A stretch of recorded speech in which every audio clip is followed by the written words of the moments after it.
Leader Ravindra Raina ने Kathua BJP दफ्तर में कारकुनों के साथ मीटिंग में शिरकत की, जिसके दौरान उन्होंने कहा कि साबिक वज़ीर-ए-आज़म डॉक्टर मनमोहन सिंह का इंतकाल एक बड़ा नुकसान है जिसकी तलाफी नहीं हो सकती और इनकी गैर मौजूदगी हमेशा महसूस की जाएगी।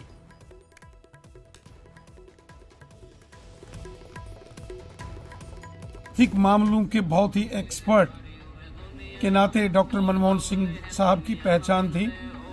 10 वर्षों तक वो देश के प्रधानमंत्री रहे। बड़ी सादगी से, बड़ी सौम्यता से उन्होंने अपना जीवन गुजर बसर किया।